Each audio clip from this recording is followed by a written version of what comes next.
ഇടുക്കിയിലാണ് വലിയ പ്രശ്നം നിലനിൽക്കുന്നത് അല്ലേ? എത്രത്തോളം ഗുരുതരമാണ് എന്നുള്ള കാര്യമൊക്കെ നമ്മൾ ഓരോ ദൃശ്യങ്ങളിൽ കൂടിയും അറിഞ്ഞതാണ്. ഡാമുകളെ സംബന്ധിച്ചുള്ള വിവരമൊക്കെ പറഞ്ഞു. കല്ലാർ ഡാം തുറന്നിട്ടുണ്ടായിരുന്നു രാവിലെ തന്നെ. മുല്ലപ്പെരിയാറിന്റെ കാര്യമാണ് പറയാൻ പോകുന്നത്. ഈ നീരൊഴുക്ക് വർദ്ധിച്ച സാഹചര്യത്തിൽ മുല്ലപ്പെരിയാർ ഡാം തുറന്നിരിക്കുകയാണ്. സ്പിൽവേയിലെ 3 ഷട്ടറുകൾ 75 സെന്റിമീറ്റർ തുറന്നിട്ടുണ്ട്. മണിക്കൂറിൽ 1078 ഘനയടി വെള്ളമാണ് പുറത്തേക്ക് ഒഴുക്കുന്നത്.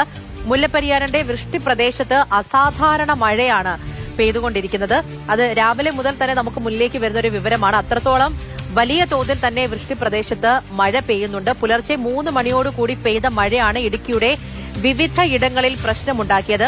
മഴ ഇപ്പോഴൊന്ന് മാറി നിൽക്കുകയാണ് എങ്കിൽ പോലും ഈ പെയ്ത മഴയുടെ ആഘാതം അത് വളരെ വലുതാണ്. പലയിടത്തും വലിയ തോതിൽ നഷ്ടമുണ്ട്. വെള്ളം കയറിയിരിക്കുന്നു. അവിടെ നിന്ന് മാറിപ്പോകേണ്ട ഒരു അവസ്ഥ. മണ്ണിടിച്ചിലുണ്ടായിരിക്കുന്നു. കല്ലാർ ഡാമൊക്കെ തുറന്നപ്പോഴുള്ള ഒരു ദൃശ്യങ്ങൾ കണ്ടതാണ്. അങ്ങനെ ഗുരുതരമായ ഒരു സാഹചര്യമാണ് ഉണ്ടായത്. അപ്പോൾ അതിനിടയിൽ ഏറ്റവും ഒടുവിൽ ഇടുക്കിയിൽ നിന്ന് നമുക്ക് വരുന്നൊരു വിവരം മുല്ലപ്പെരിയാറിന്റെ ഷട്ടർ തുറന്നിട്ടുണ്ട് എന്നുള്ളതാണ്. മുല്ലപ്പെരിയാർ ഡാം തുറന്നിരിക്കുകയാണ്. നിതിൻ തോമസ് ചേരുന്നുണ്ട്. നിതിൻ, പറയൂ.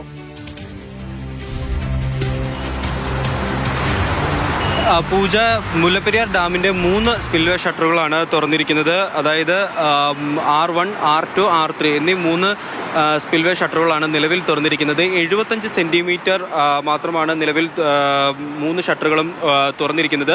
1063 ഘനയടി വെള്ളമാണ് സെക്കൻഡിൽ പുറത്തേക്ക് ഒഴുക്കിക്കൊണ്ടിരിക്കുന്നത്. ഞാനിപ്പോൾ നിൽക്കുന്ന പ്രദേശം എന്ന് പറയുന്നത് വണ്ടിപ്പെരിയാർ വള്ളക്കടവ് പ്രദേശമാണ്.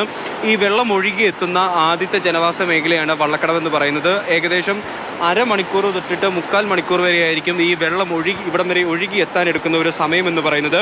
പെരിയാറിന്റെ തീരത്ത് താമസിക്കുന്നവർക്ക് ഒന്നാകെ നിലവിൽ ജാഗ്രതാ നിർദ്ദേശം നൽകിയിട്ടുണ്ട്. അതുപോലെ തന്നെ വണ്ടിപ്പെരിയാർ പഞ്ചായത്തിന്റെ ഭാഗത്തു നിന്നും 2 ക്യാമ്പുകൾ തുറന്നിട്ടുണ്ട്. ഒരെണ്ണം വണ്ടിപ്പെരിയാർ കമ്മ്യൂണിറ്റി ഹാളിലും അതുപോലെ തന്നെ വണ്ടിപ്പെരിയാർ സ്കൂളിലും ഗവൺമെന്റ് സ്കൂളിലുമായിട്ട് 2 ക്യാമ്പുകൾ തുറന്നിട്ടുണ്ട്.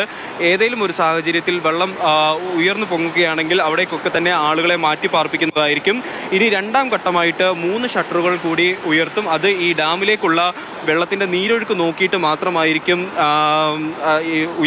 അത് തുറക്കുക. നേരത്തെ നമ്മളെ അറിയിച്ചിരുന്നത് രാവിലെ 8 മണിയോട് കൂടിയിട്ട് 13 ഷട്ടറുകളും ഉയർത്തുമെന്നായിരുന്നു. കാരണം എന്ന് പറയുന്നത് ഇന്നലെ രാത്രി മുതൽ അസാധാരണമായ രീതിയിലുള്ള മഴയായിരുന്നു ഈ മുല്ലപ്പെരിയാറിന്റെ വൃഷ്ടി പ്രദേശത്തൊക്കെ തന്നെ ലഭിച്ചുകൊണ്ടിരുന്നത്. 70,000 ഘനയടി വെള്ളത്തിന് മുകളിലാണ് ഈ മുല്ലപ്പെരിയാറിലേക്ക് ഒഴുകിയെത്തിയിരുന്നത്. എന്നാൽ ഇപ്പോൾ അതിന്റെ നീരൊഴുക്ക് കുറഞ്ഞിരിക്കുകയാണ്. ഇപ്പോൾ 1000 ഘനയടി വെള്ളത്തിന് അടുത്ത് മാത്രമാണ് ഈ വൃഷ്ടി പ്രദേശങ്ങളിൽ നിന്ന് മുല്ലപ്പെരിയാറിലേക്കുള്ള ഒരു നീരൊഴുക്ക് എന്ന് പറയുന്നത്.